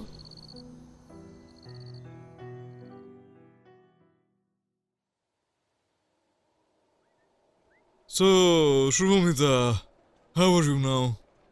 Absolutely fine sir. আজ শুভমিতা ইউনিভার্সিটি এসে সবার আগে দেখা করেছে প্রফেসর অ্যালবার্টের সঙ্গে। ওর গবেষণা সংক্রান্ত কাজ কিছু পিছিয়ে গিয়েছিল অসুস্থতার কারণে। যদিও ও মেলের মাধ্যমে ছুটি অ্যাপ্লিকেশন করে দিয়েছিল, তবুও আজ সরাসরি কথা বলে কিছু আলোচনা হয়ে গেলে মনে মনে স্বস্তি পায়। যে প্রকল্পটিতে ও আর পৃথা যুগ্মভাবে কাজ করছিল সেটাও অনেকখানি এগিয়ে গিয়েছে। শুভমিতা থাকাকালীনই অনেকটা হয়েও গিয়েছিল, যদিও পৃথা নিজের থিসিস লেখার কাজে খুব ব্যস্ত হয়ে পড়েছিল তখন। শুভমিতার অ্যাক্সিডেন্ট হওয়ার ফলে বাকি শেষটুকু কাজ করেছে পৃথা। ওদের সাধারণত কাজ সংক্রান্ত আলোচনা করার জায়গা ইতিহাসের সেমিনার লাইব্রেরিতে। এরিক, পৃথা, শুভমিতা ও অ্যালবার্ট তিনজনই উপস্থিত আছে সেখানে। বহুদিন পর পছন্দের ছাত্রীকে স্বমহিমায় ফিরতে দেখে অ্যালবার্টও আজ বেশ হাসি খুশি আছে। শুভমিতা ওকে কল করে দেখা হওয়ার সময় জানতে চাইলে ফাঁকা অবসর নেওয়ার এই সময়টাই বেছে নিয়েছে অ্যালবার্ট। এখন ওর কোনো ক্লাস থাকে না। আমি তোমাকে বলছি, একটা জিনিস ভেবে দেখো শুভমিতা, ভালো করে ডক্টরের চেক আপটা কিন্তু তোমার করানো উচিত। এত ফ্রিকুয়েন্টলি অসুস্থ হয়ে পড়া এটা কিন্তু কোনো ভালো লক্ষণ নয়। And be more careful dear. মাস তিনেক আগেও এরকম একটা অ্যাক্সিডেন্ট হলো তোমার, আর এখন আবারও। আর এবার তো আরো মারাত্মক হয়েছে। সেদিন যখন তোমাকে ওভাবে আনকনসিয়াসলি পাওয়া যায়, আমরা সত্যিই খুব ভয় পেয়ে গিয়েছিলাম। জানি স্যার, এরিক, পৃথা আমাকে সবটাই বলেছে। আপনাকেই ফার্স্ট ইনফর্ম করা হয়েছিল। আপনি শোনামাত্র ছুটে গিয়েছিলেন এবং বাকি সবাইকে ইনফর্ম করেছিলেন। আপনাদের কাছে সত্যি আমার কৃতজ্ঞতা জানানোর ভাষা নেই। আমি ভীষণ লাকি যে আপনাদের মতো মানুষের সান্নিধ্যে আসতে পেরেছি, আপনাদের ভালোবাসা পেয়েছি। ভীষণ আন্তরিক স্বর শুভমিতার। অ্যালবার্টও মৃদু মৃদু হাসছে। ওর চোখ ঘুরে যায় ট্যাবলেটে মন দিয়ে গুরুত্বপূর্ণ কাজের নামে আঁকিবুকি কাটতে থাকা এরিকের ওপর। না না না না না, ভুল করছো। আমি তেমন কিছুই করিনি। যা করার তোমার পাশে যে বসে আছে সেই করেছে। ওই তোমাকে হসপিটালে নিয়ে গিয়েছিল এবং সারাটাক্ষণ তোমার সাথে ছিল। আর চোখে পাশে তাকিয়ে মুখ নিচু করে লাজুক হাসে শুভমিতা। ইনফ্যাক্ট তোমার জন্য যে টাইমটা কতটা ভাইটাল ছিল সেটা তুমি জানতে। মডার্ন ক্যাপিটালিজম নিয়ে আমাদের যে রিসার্চ ওয়ার্ক চলছিল, তাতে তোমার পেপার সাবমিশনের ডেট এক্সটেন্ড করার জন্য ও বারবার এখানে ডিফেন্ড করে গেছে তোমাকে। ও যদি তোমাকে সাপোর্ট না করতো, it would have been difficult for me as well. জানো তো এখন সময়টা কেমন চলছে, ওপর থেকে প্রেশার আসছে, সবটা আমার হাতেও নেই। আমি জানি স্যার, এরিক না থাকলে হয়তো এত দ্রুত সুস্থ হয়ে উঠতাম না। ইভেন শুধু ও না, পৃথাও পুরো সময়টা আমার পাশেই ছিল। আমি একটা জিনিস বুঝতে পারলাম না শুভমিতা, তুমি ওল্ড লাইব্রেরি বিল্ডিং এর ব্যাক স্টেয়ারে কি করছিলে? ওটার অবস্থা এতটাই খারাপ যে এখন স্টাফরাও ওদিকে সেরকম ভাবে যায় না। শুভমিতার মুখ এতক্ষণ হাস্যোজ্জ্বল ছিল, কিন্তু অ্যালবার্টের কথা শুনে চোখের সেই দীপ্তি নিভে যায়। তবুও ও মনের ভাব মুখে প্রকাশ পেতে দেয় না। আসলে স্যার সেদিন আমার খুব লেট হয়ে গিয়েছিল, আর লাইব্রেরি থেকে বুকটাও কালেক্ট করা খুব জরুরি ছিল। তাই আমি ঘুরে যাওয়ার বদলে তাড়াতাড়ি হওয়ার জন্য ওই স্টেয়ার কেসটা ইউজ করেছিলাম, আর তখনই হয়তো কোনোভাবে পড়ে গেছি। শুভমিতা এত আত্মবিশ্বাসী হয়ে কথাটা বলে যে অ্যালবার্টের একটু অদ্ভুত লাগলেও অবিশ্বাস করতে পারা যায় না। উপস্থিত বাকি দুজনের প্রতিক্রিয়াও এমন যেন শুভমিতা যা বলছে সেটাই সত্যি। ওকে, কিন্তু এরকম কাজ আর করো না, হ্যাঁ? আমি তোমার থেকে আরো রেসপন্সিবল বিহেভিয়ার প্রত্যাশা করি, বুঝেছো? I am sorry sir. It's okay dear. So তুমি কবে থেকে আবার রেগুলার ইউনিভার্সিটি অ্যাটেন্ড করবে? হয়তো কাল থেকেই। ওকে, দ্যাটস গ্রেট। তোমরা তাহলে কথা বলো, আমার সিনেট মিটিং আছে, আমি এবার উঠি। Okay sir. আলবার্ট চেয়ার ছেড়ে উঠে পড়লে বাকিরা উঠে দাঁড়ায়। অ্যালবার্ট বেরিয়ে গেলে শুভমিতা পৃথা আর এরিকের দিকে তাকায়। এরিক, আমাকে একটা ডকুমেন্টেশন তৈরি করতে হবে, কিন্তু বেশিক্ষণ হয়তো ল্যাপটপের সামনে বসে টাইপ করতে পারবো না। তুমি একটু হেল্প করবে প্লিজ? এটা এরিককে নিয়ে আদি খেতাটা বন্ধ করতে শুভ।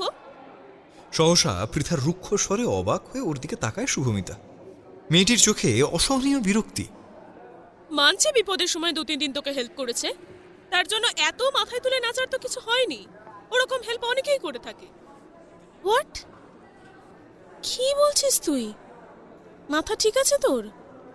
আমার কিছু হয়নি, কিন্তু তোর নিশ্চয়ই কিছু হয়েছে। এই ছেলেটাকে ছাড়া তুই তো আর কিছুই দেখতে পাচ্ছিস না। তোর এই আদিক্ষেতাগুলো না সবসময় যা সহ্য হয় না আমার, বিশ্বাস কর। পৃথা, ভদ্রভাবে কথা বল। আমি যথেষ্টই ভদ্রই আছি, কিন্তু তুই বোধহয় ঠিক নেই। ছাড়, এসব কথা বলে আর লাভ নেই, তুই যা পারিস কর। বলতে বলতে পৃথা ওখান থেকে বেরিয়ে যায়। এরিক এখনো বাংলা খুব ভালো বলতে না পারলেও বুঝতে পারে। তাই ওদের কথাবার্তাও বুঝতে পেরেছে, কিন্তু কোনো প্রতিক্রিয়া দেয়নি। আর সম্ভবত এই প্রথম ও বন্ধুর কটু কথায় আহত শুভমিতার সঙ্গে প্রসন্ন চিত্তে কথা বলে না। সুমিতা, আজ আমি একটু ব্যস্ত থাকবো, সরি আমি তোমায় হেল্প করতে পারবো না। আর আমার মনে হয় পৃথা খানিকটা ঠিকই বলেছে, সবসময় আমি তোমার সঙ্গে থাকবো না, তাই নিজে চলতে শেখা অভ্যাস করা ভালো। কথাগুলো বলে এরিক চলে যায়। আহত শুভমিতা মূর্তির মতো দাঁড়িয়েই থাকে। এরিক কোনোদিন ওর সঙ্গে এতটা কঠিন হয়ে কথা বলেনি। পৃথার দুঃখতার থেকেও বেশি এরিকের শক্ত গলায় বলা কথাগুলো ওর ভেতর ভাঙা কাঁচ বারবার ফোটার মতো আঘাত দিচ্ছে।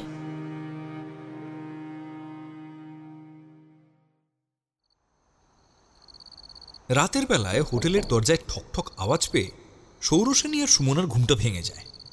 এই সে না, কেউ দরজা ধাক্কাচ্ছে বলে মনে হচ্ছে না? ওরা বেড সুইচ টিপে আলো জ্বালায়। হ্যাঁ, এত রাতে কে এলো? দরজায় আওয়াজ করার শব্দ আরো জোরালো হয়। সুমনা আর সৌরসেনীর ঘুম প্রথমে ভাঙলেও বাকিদের ঘুমও এতক্ষণে ভেঙে গিয়েছে। প্রিয়া স্বভাবত একটু ভীতু ও ভয় পেয়ে যায়। এই এত রাতে কে এলো? কোনো উল্টোপাল্টা লোক আসেনি তো?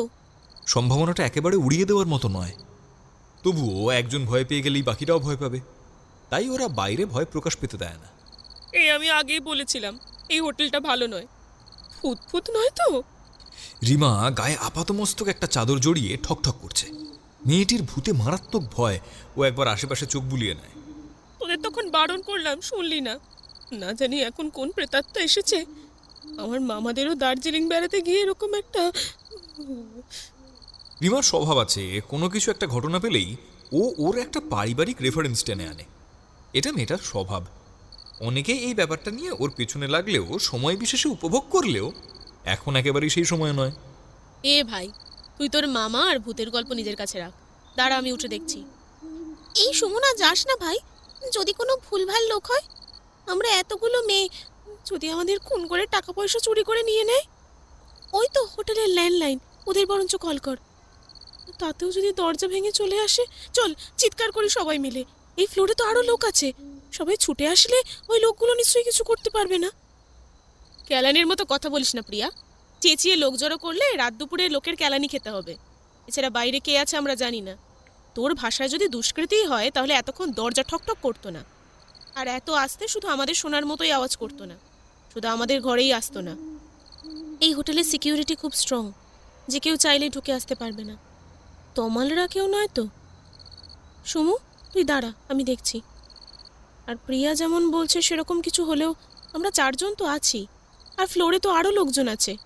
কেউ কিছু চাইলেই করতে পারবে না, যদিও কেউ না আসার চান্সই বেশি। বলতে বলতে সৌরসেনী উঠে যায়। আমি কিন্তু এখনো বলছি সেনা, যাস না। নির্ঘাত কোনো অতৃপ্ত আত্মা হবে। চল আমরা হরিনাম করি, এমনি আওয়াজ বন্ধ হয়ে যাবে। রাম রাম রাম রাম রাম রাম রাম রাম। সেনা বলছি, যাস না। রাম রাম রাম রাম রাম রাম রাম রাম। এ কি তমাল, তুই? রিমার কথা হতে হতে সৌরসেনী দরজা খুলে দিয়েছে। একটা সাদার উপর লাল ফুল আঁকা চাদর মুড়ি দিয়ে তমাল শুধু মুখটা বের করে দাঁড়িয়েছিল। দরজা খোলা মাত্র ও হুড়মুড়িয়ে ঘরে ঢুকে পড়ে।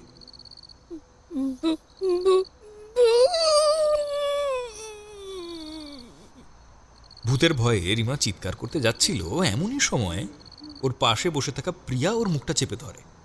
ওটা ভূত নয় রে তমাল, এভাবে চিৎকার করিস না, কনতলাই খেতে হবে নইলে। ওকে দেখা মাত্রই সুমনা তেড়ে মেরে উঠে আসে। এই ছাগল, এটা মাঝরাতে এরকম সাদা ভূতের মতো এসেছিস কেন?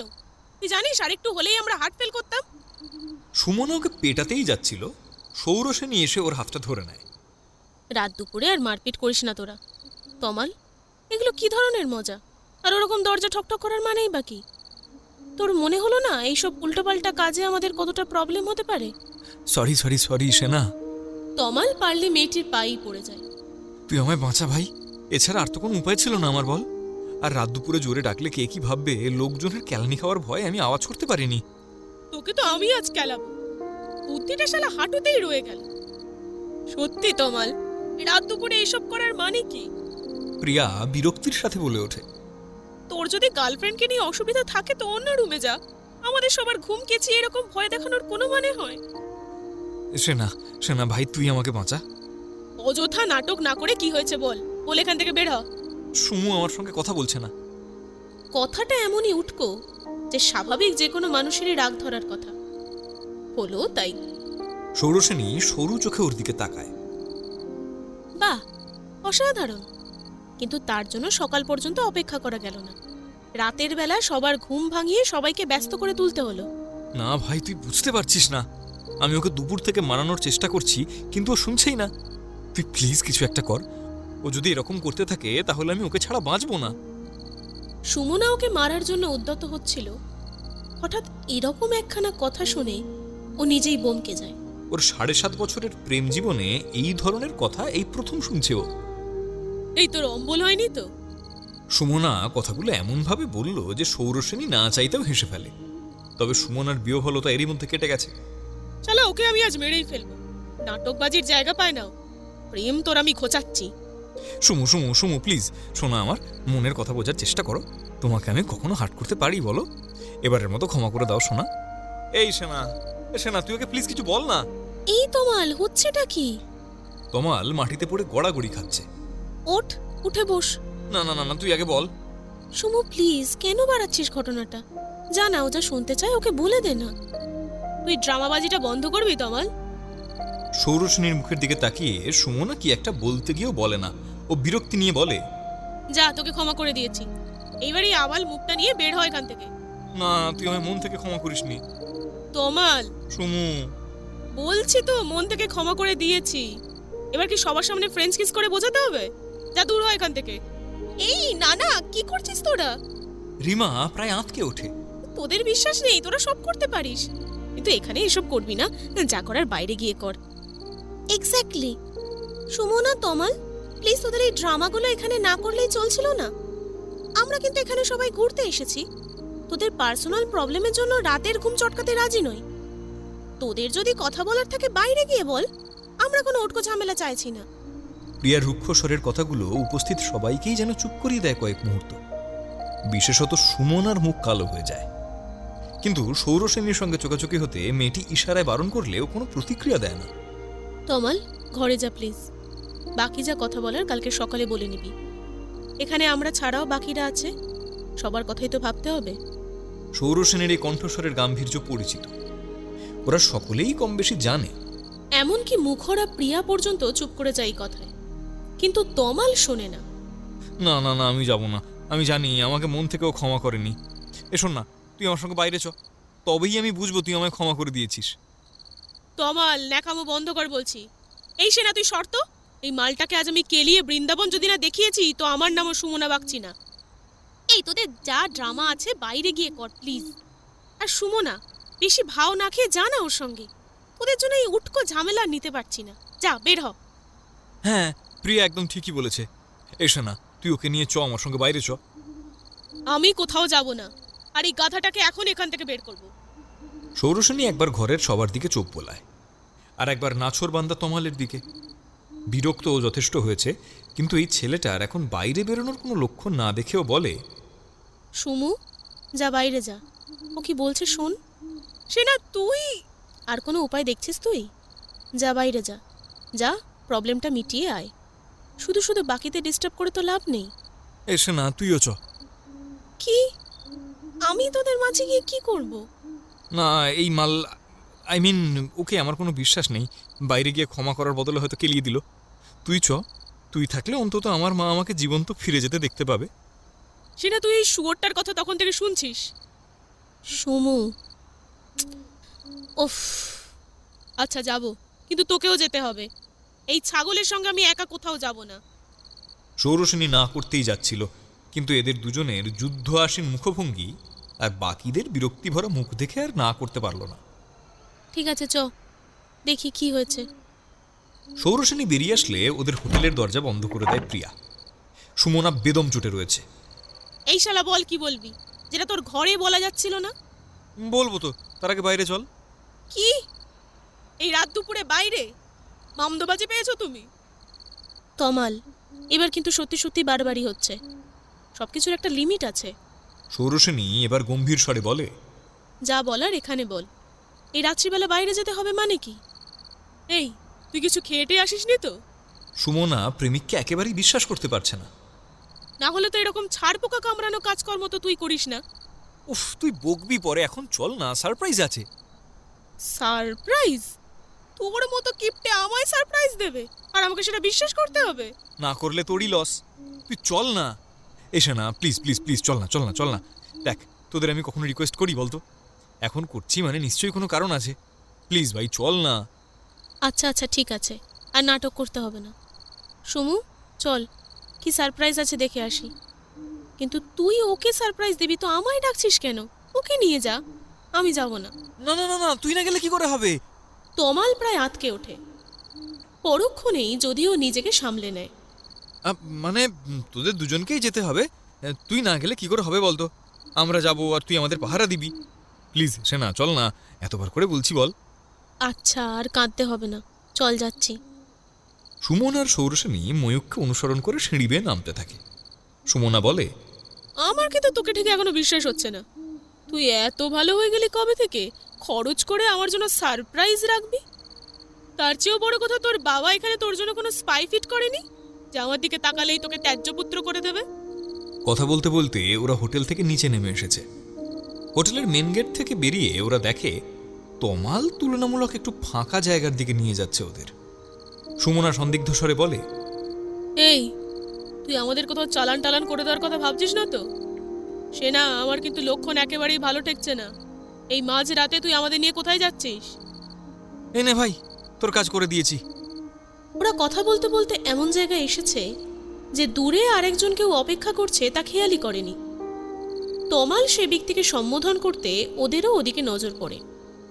ধর তোর সৌরসেনীকে, এইবার আর আমার মাথা খাবি না, হ্যাঁ? মায়েরই বলছি ভাই, আর একটু হলেই আমাকে গণধোলাই খেতে হতো। সৌরসেনী 1 মিনিট হতবাক হয়ে যায় সামনের ব্যক্তিটিকে দেখে। ময়ূক দাঁড়িয়ে আছে ওর সামনে। যদিও সুমনা একেবারে তেড়ে মেড়ে ওঠে। এই, তার মানে তুই আমায় ঠপ মেরেছিস? পোকাবাজ, ঠক, জোচ্চোর একটা। আমায় কি ছাড় পোকা কামড়েছে যে তোর জন্য আমি রাত দুপুরে ঘুম চটকে অন্যের ঘরের দরজা ঠকঠক করতে যাব, তারপর আবার ওইসব আমির খানওয়ালা ডায়লগ মারবো?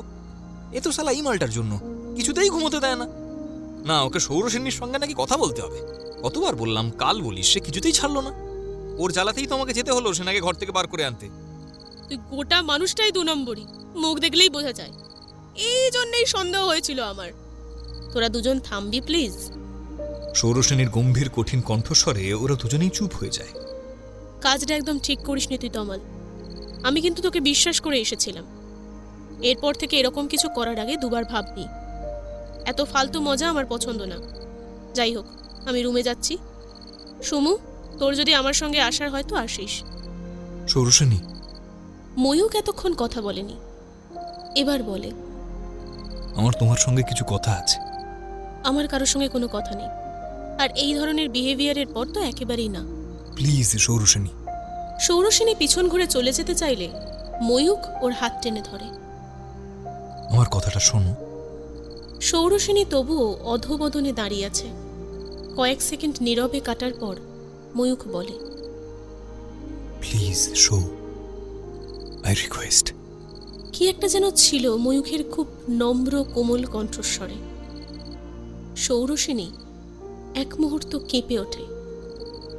ওর হাত ধরে থাকা ময়ূক অব্দি তা টের পায়। সৌরসেনী চোখ বন্ধ করে নেয়। ঠিক আছে, যাব। ময়ূখের চোখ দুটো উজ্জ্বল হয়ে ওঠে। ও তমাল আর সুমনার দিকে ফিরে বলে, তোরা একটু অপেক্ষা কর, আমরা খুব তাড়াতাড়ি ফিরে আসব। নিয়ে যাচ্ছ, যাও, ঠিক সময় ফিরে আসবে। নিজে হারিয়ে গেলেও আমাদের সেনাকে ঠিক মতো নিয়ে আসবে। সকালের প্রসঙ্গটা মনে আসতে গিয়েও সুমনা চেপে যায়। এখন এইসব কথা তোলা ঠিক নয়। সৌরসেনী আর ময়ূক চলে গেলে সুমনাও হোটেল রুমে যাওয়ার জন্য পা বাড়ায়। তমাল ওর হাত চেপে ধরে। তুই কোথায় চললি? আমি কি এখানে একা একা বসে মাছি তাড়াবো নাকি? কেন? আমি থাকি বা না থাকি তাতে তোর কি? তুই তো আমায় ডাকতে যাসনি, তুই সেনাকে ডাকতে গেছিলি, ও চলে এসেছে। আরে দূর বাবা, ওটা তো একটা অজুহাত ছিল। না হলে তোকেই বা শুধু জোর করতাম কি করে, হ্যাঁ? ময়ূক বলল তাই আমিও ভাবলাম। ওর লাভ লাইফ শর্ট আউট করার মাঝে যদি আমাদেরও একটু অ্যাডভেঞ্চার হয়ে যায়, মন্দ কি? এই দেখ তোর জন্য কি এনেছি। সুমনা চেয়ে দেখে তমাল ওর জন্য একটা ডার্ক চকলেট এনেছে। চকলেট সুমনার ভীষণ প্রিয়। দেখে ওর মুখই শুধু চকচকে হয়ে ওঠে না, তমাল যে এটা মনে করে এনেছে এটা ভেবেই আনন্দে ওর মন ভরে ওঠে। ওরা বনে বাজারে প্রেম করুক, চল আমরা ততক্ষণ একটু ওয়ার্ম আপটা সেরে নিই। তমাল বিগলিত হয়ে বলে, যদিও প্রেমিকাটি একেবারেই এসবের ধারে কাছে যায় না, বড় মুখ ভেঙিয়ে বলে, বাবার নামে যার হাঁটু কাঁপে সে নাকি আবার ওয়ার্ম আপ। তোর দৌড় আমার জানা আছে, তবে কাজের কথা এই যে আজকাল মাথাটা ভালো চলা শুরু করেছে তোর। অবশ্য কার বয়ফ্রেন্ড দেখতে হবে তো, এসবই সঙ্গ প্রভাব। না হলে সেনার জন্য আমি চিন্তায় ছিলাম, এখন সব সর্ট আউট হয়ে গেলেই ভালো। ময়ূকটাকে তখন গালমন্দ করলাম ঠিকই, এখন দেখছি একেবারেই বেকার নয়, মোটামুটি চলনসই। তুইও আজ ড্রামাটা ভালোই করেছিস, এই জন্য তোরও প্রশংসা প্রাপ্য। তবে চ, ঝিলের ধার থেকে একটু ঘুরে আসি, ওরা প্রেম করুক। ইয়েস ডার্লিং, অফকোর্স, তোমার সঙ্গে যাবো বলেই তো আমি বসে আছি এখন। সুমনা চকলেট খেতে খেতে অগ্রসর হলে ময়ূখ ওর কাঁধে হাত রেখে হাসতে হাসতে ঝিলের ধারে এগিয়ে যায়।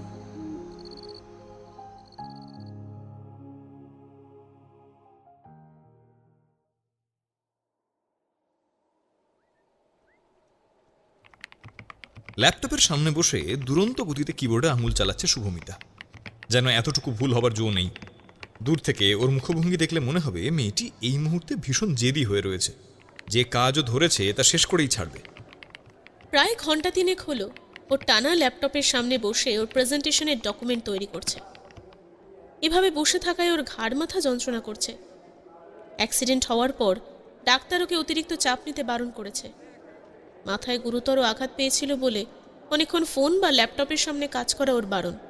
কাজপ্রিয় শুভমিতা বেশিক্ষণ কাজ ছাড়া থাকতে পারে না বলে যে কদিন ও বিছানাবন্দি ছিল এরিক ওকে অনেক সাহায্য করত।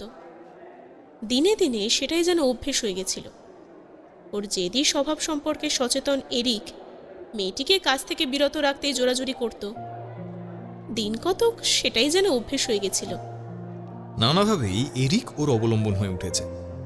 এরিকের স্নেহসুলভ শাসন, অধিকারবোধ মেয়েটির অভ্যেস হয়ে গিয়েছে। এই আজকে এই অপ্রত্যাশিত রূঢ়তা যেন শুভমিতার মর্মে গিয়ে বিঁধেছে। জেদ চেপে গিয়েছে ওর। কি মনে করে ও? ওর সাহায্য না পেলে শুভমিতা পারবে না, শুভমিতা হ্যাংলা, এতখানি সহজলভ্য হয়ে উঠেছে ও এরিকের কাছে।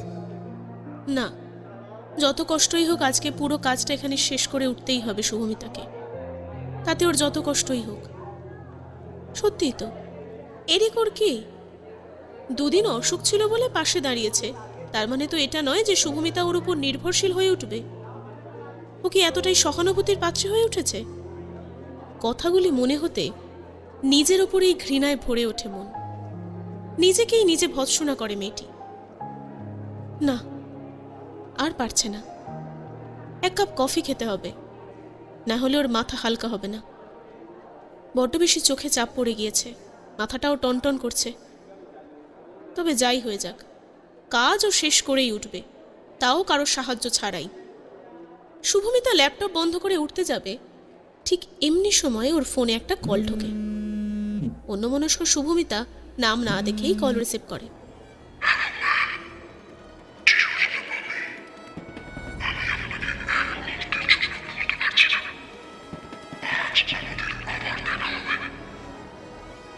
সেই একই ফ্যাসফ্যাসে হিম শীতল জান্তব কণ্ঠস্বর এখন আরও ধারালো হয়ে উঠেছে যেন। শুভমিতার অন্তরাত্মা পর্যন্ত কেঁপে ওঠে। হঠাৎ মাথাটা একটু টলে ওঠে ওর।